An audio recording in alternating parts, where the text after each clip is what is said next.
खुदावंद यीशु मसीह के नाम में आप सभी मेरे भाई बहनों को जय मसीह की। वेल, अगर कोई मुझसे कहे कि आपके घर में आज चोर आने वाला है, मुझे कहीं से खबर मिली है, तो मैं क्या करूँगा? मैं बहुत ही सावधान रहूँगा। मैं बहुत ही सावधान रहूँगा कि मैं अपने हर एक चीज़ को जो कि कीमती है, सबसे पहले उन्हें संभाल कर रखूँगा। दूसरी बात, मैं अपने घर में एक बढ़िया सा लॉक लगाऊंगा कि कहीं से भी ये लॉक खुले ना या टूटे ना। तीसरी बात है, मैं अपने पास कुछ प्रोटेक्शन के लिए कुछ रखूँगा कि अगर मुझे चोर का सामना करना भी पड़ जाता है तो मैं इसका सामना कर पाऊँ। इसी तरह से पवित्र वचन हमसे क्या कहता है कि एक चोर है जो मेरे और आपके ऊपर हमला करना चाहता है, अटैक करना चाहता है, कुछ चुराना चाहता है, नष्ट करना चाहता है। वो कौन है? वो है, पवित्र बाइबल हमें कहती है कि शैतान, द डेविल हिमसेल्फ। वचन में लिखा है, जब हम पढ़ते हैं, प्रभु यीशु इस बात की चेतावनी हमें दे रहे हैं, कोई और इंसान नहीं, कोई प्रेरित नहीं, प्रभु यीशु खुद हमें सावधान कर रहे हैं। और ये बहुत ही ज़रूरी है कि हम प्रभु यीशु की इस चेतावनी को कभी भी इग्नोर ना करें, इसे नज़रअंदाज ना करें। प्रभु यीशु खुद कह रहे हैं कि सावधान रहना, एक चोर है जो आपके पीछे लगा हुआ है। क्या लिखा वचन में? चलिए पढ़ते हैं। यूहन्ना रचित सुसमाचार अध्याय 4 अध्याय 10 और उसके वचन 10 से हम पढ़ेंगे। The gospel according to John and chapter number 10 verse number 10 लिखा है यहाँ पर। प्रभु यीशु कहते हैं, चोर किसी और काम के लिए नहीं आता, चोर किसी और काम के लिए नहीं आता, परंतु केवल चोरी करने के लिए, घात करने और नष्ट करने को आता है। चोरी करने, घात करने और नष्ट करने को आता है। आज ये जो चोर है, शैतान, वो आपकी ज़िंदगी से क्या चोरी करना चाहेगा?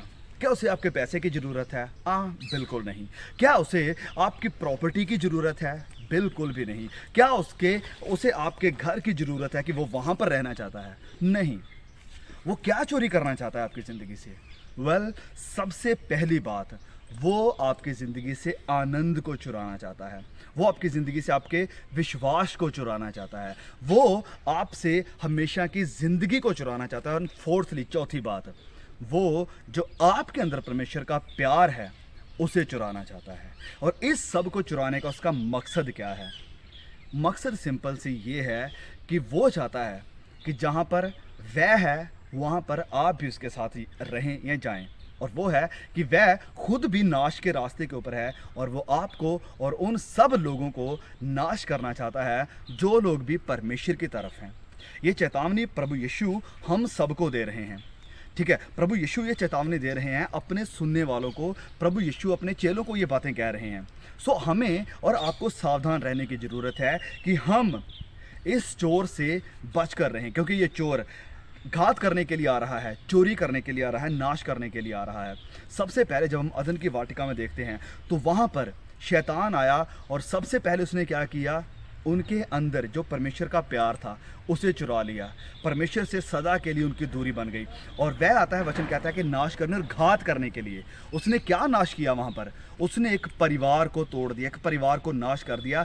जो रिलेशन था परमेश्वर के साथ उसका, उसे नाश कर दिया। और घात करने के लिए उसने क्या घात कर दिया? वचन में लिखा है कि परमेश्वर ने कहा था कि जिस दिन तुम इस फल को खाओगे तुम जरूर ही मर जाओगे। लेकिन शैतान ने उन्हें कहा कि ना, तुम मरोगे नहीं। उसने उन्हें वो फल देकर गुमराह करके उन्हें घात कर दिया, उन्हें मौत के रास्ते पर लेकर आ गया। मौत तभी से शुरू हो गई। और आज भी उसका अटैक फैमिलीज़ के ऊपर है, परिवारों के ऊपर है। वो परिवारों में आकर परिवार को घात करना चाहता है, परिवार को नष्ट करना चाहता है। आज अगर आप देखें तो जो डाइवोर्स रेट है बहुत ही तेज़ी से बढ़ चुका है। इसके पीछे किसका हाथ है? अडल्ट्री जो है वो अब नॉर्मलाइज कर दी गई है, इसे कानूनी तौर पर परमिशन भी मिल चुकी है। इस सब के पीछे किसका हाथ है? आज अगर बच्चा अपनी माँ की बात नहीं मानता है या वो गलत रास्तों के ऊपर चले गए हैं, चर्च में आना नहीं चाहते हैं, इस सब के पीछे किसका हाथ है? यस, शैतान का। क्योंकि शैतान का आज सबसे बड़ा टारगेट है यूथ, जवान लोग जो भी इस दुनिया में हैं। शैतान चाहता है कि जवानों को वो कैसे भरमाएगा। और इस जवान पीढ़ी को भरमाने के लिए शैतान ने बहुत से टूल्स यानी रास्ते इस्तेमाल किए हुए हैं। सबसे बड़ा उसका रास्ता है मोबाइल।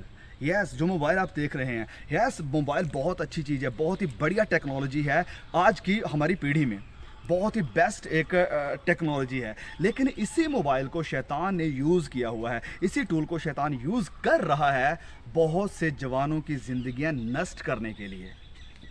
शर्म, जिसे हम कहते हैं लज्जा, लज्जा एक ऐसी चीज़ है जो परमेश्वर चाहते थे कि एक ऐसा ज्वेलरी है, ये एक ऐसी चीज़ है जो चाहता था परमेश्वर कि हम इंसानों में बनी रहे। क्योंकि जब हम शुरुआत में देखते हैं पहली किताब में, तो परमेश्वर ने जब देखा कि लोग जो आदम और हवा है नंगे हो गए हैं, उन्हें पता चल गया कि हम नंगे हैं, तो परमेश्वर ने खुद इंतज़ाम किया था कपड़ों का। लेकिन आज की जो पीढ़ी है वो उन कपड़ों को उतार रही है। परमेश्वर का मकसद था कि आप कपड़े पहन कर रखें, लेकिन आज डेविल ने मकसद टोटली चेंज कर दिया है, उसने जवानों के कपड़े उतार दिए हैं। आज आप सोशल मीडिया के ऊपर देखिए, आप सब अवेयर हैं, मुझे मालूम है क्या देखने को मिल रहा है। जितने लोग कम कपड़े पहनकर इन्फ्लुएंसर्स बन रहे हैं वो ज़्यादा ट्रेंड के ऊपर हैं, उन्हें लोग ज़्यादा फॉलो कर रहे हैं। मकसद क्या है, कौन है इसके पीछे? यस, शैतान है इसके पीछे। क्यों? क्योंकि वह चाहता है लोगों को नाश करना, लोगों को नष्ट करना, और चोरी करना चाहता है। क्या चोरी करना चाहता है? अनंत की ज़िंदगी, सदा की ज़िंदगी। और उसका अटैक आप भी हैं, उसका हमला आपके ऊपर भी है। तो इसलिए प्रभु यीशु में सावधान कर रहे हैं कि बच के रहना। जब हम पतरस की किताब में देखते हैं तो पतरस भी लिखते हैं कि शैतान गर्जने वाले सिंह की नहीं इस खोज में रहता है कि किसको फाड़ खाए। शैतान इस खोज में है, यस, शैतान इस खोज में है कि वह किसे फाड़ खाए, और वो हर उस इंसान को अपना टारगेट बनाना चाहता है जो उससे दूर है और परमेश्वर के करीब है।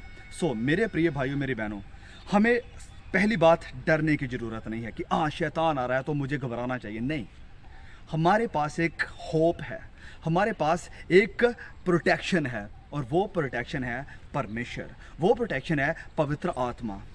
बिल्कुल, पवित्र आत्मा। क्योंकि जब हम वचन से पढ़ते हैं, भजन संहिता 121 और 1 और 2 में लिखा है कि मैं अपनी आंखें पर्वतों की ओर लगाऊंगा, मेरी मदद कहाँ से आएगी? मेरी मदद यहोवा की तरफ से आएगी, परमेश्वर की तरफ से आएगी जो आकाश और पृथ्वी को बनाने वाला खुदा है। सो हमारी मदद उससे आ रही है। हम अपने ज़ोर से, अपने बल से, अपने पैसे से या अपनी हिम्मत के साथ शैतान का सामना नहीं कर सकते हैं। हम अपने ज़ोर से बुरी लालसाओं के ऊपर जीत नहीं पा सकते हैं। हमें ज़रूरत है पवित्र आत्मा के ऊपर निर्भर रहने की और पवित्र आत्मा में बने रहने की। हमारी प्रोटेक्शन परमेश्वर की तरफ से है। सो आप कैसे इस प्रोटेक्शन में बने रहेंगे? जब हम परमेश्वर के साथ बने रहेंगे, अगर हम परमेश्वर के कवच में रहेंगे, अगर हम परमेश्वर की प्रोटेक्शन के नीचे रहेंगे, तो शैतान हमारे ऊपर हमला नहीं कर सकता है। शैतान कभी भी हमें घात नहीं कर सकता है, हमें नष्ट नहीं कर सकता है, अगर हम परमेश्वर में बने हुए हैं। तो परमेश्वर में हम कैसे बने रहेंगे? जब हम परमेश्वर की आज्ञाओं को फेथफुली मान रहे हैं, जो वह कहता है हमें करने के लिए हम वो कर रहे हैं।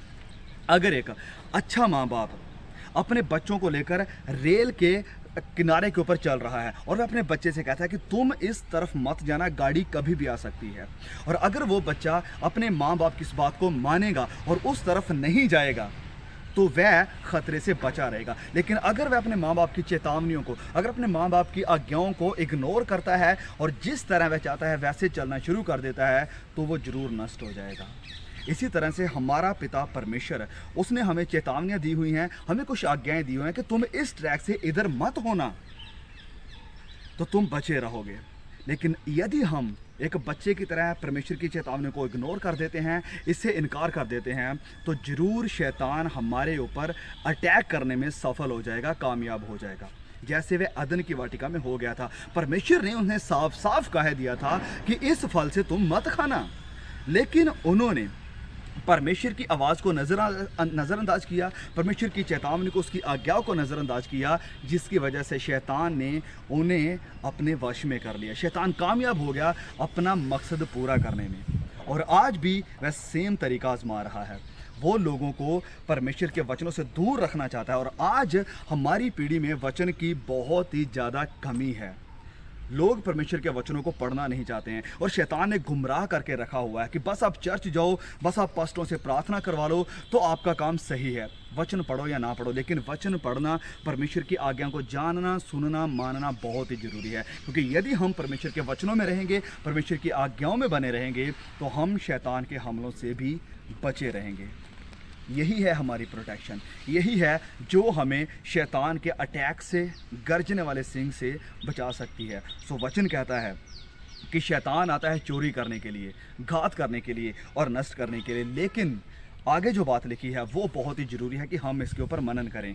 प्रभु यीशु कहते हैं कि मैं आया हूँ कि वह जीवन पाएँ, बहुतायत का जीवन पाएँ। सो एक तरफ शैतान है जो चाहता है कि आप नाश हो जाएं, लेकिन दूसरी तरफ परमेश्वर है जिसने मुझे, आपको, सारी कायनात को अपने हाथों से रचाया है और वो कहता है कि मैं चाहता हूँ कि आप सदा की ज़िंदगी पाएँ। सो एक तरफ नाश है, एक तरफ मौत है और दूसरी तरफ ज़िंदगी है और आनंद है। आप क्या चुनेंगे? परमेश्वर इस छोटे से मैसेज के दौरान आपको बहुत बड़ी आशीष दे। फिर मिलेंगे बहुत जल्द एक और नए वीडियो के साथ। तब तक के लिए खुदा हम सबको संभाल के रखे। जय मसीह की।